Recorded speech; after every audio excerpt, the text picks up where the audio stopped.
Cops arrive on call and see little girl who lives alone in old house.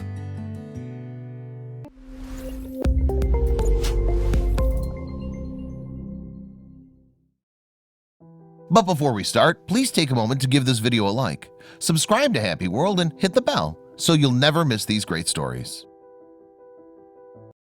Hello? Hello. This is 911. What's your emergency? My stomach hurts so much. What's your location? Benjamin Spleen nodded his head as he quickly wrote down the address and reassured the little girl on the other end of the call. Help is on the way. Just hold on, okay, he said. Officer Kelly and his partner Amos were seated in their police cruiser, which was parked at an intersection in the busy city of New York. The two had just taken a break from patrolling their district and had decided to grab a bite to eat before returning to work. Amos was in the middle of telling his partner what he called his little pellets as they wolfed down their hamburgers. The pellets were jokes Amos claimed could make even the most sadistic person laugh, but in truth, the only reason Kelly reacted to them was because of how ridiculous they were.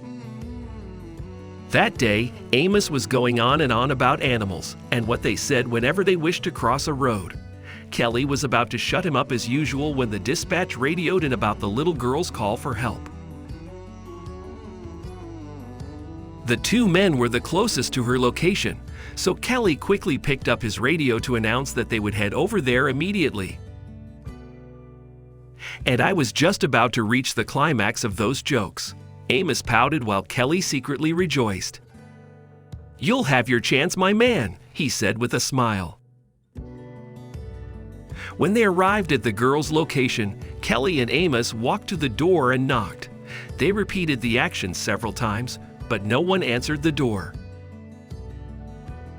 When Amos tried the lock, they discovered the door had been left unlocked, so they entered. "Hello," Kelly called out, listening intently for a reply. "Perhaps no one is home," Amos wondered aloud. "I'll check upstairs," his partner replied. As he reached the top flight of stairs, he immediately heard sobbing and went on high alert, catching himself just before he pulled out his gun and startled the girl who stood in the doorway leading to her bedroom. She was dressed in cozy-looking pajamas, and she held a medium-sized teddy in her arms. "What's the matter, little one?" Kelly asked gently as he eased towards her slowly. "I'm hungry and my tummy hurts," she said. "Where are your parents?" he asked when he reached her. "My mom left to go and buy us food from my favorite Chinese restaurant, but she hasn't returned." "What's your name, little child?" Kelly asked. "Penelope," she answered. "Don't worry, Penelope, we'll help you find your mom." They took the little girl to a cafeteria to buy her food, and she quickly warmed up to Amos because she kept laughing at his ridiculous jokes. Of course, it had been Kelly's idea to distract her while they inquired about her mother's whereabouts.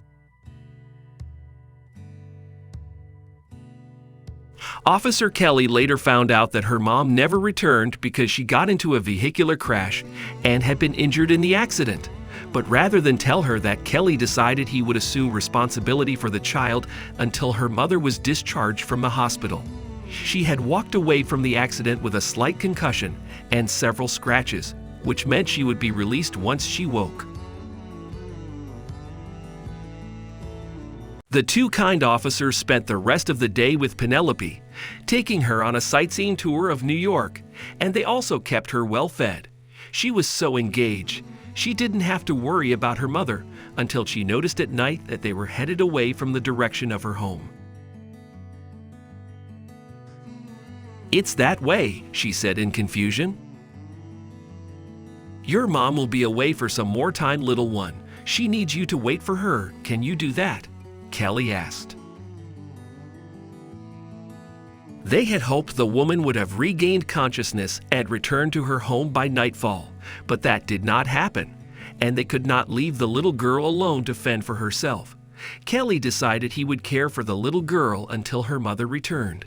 He told her that her mother was on a long journey but would return any time for her.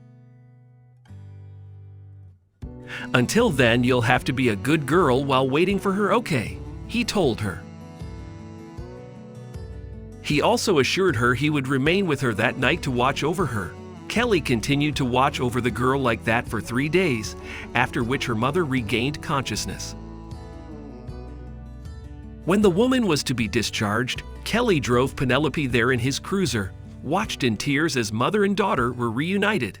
Then he drove them back to their home. Penelope's mother did not stop thanking him for caring for her daughter, and from that day forward, Kelly and Amos would occasionally stop by to say hello to the girl and tell her more ridiculous jokes she giggled at.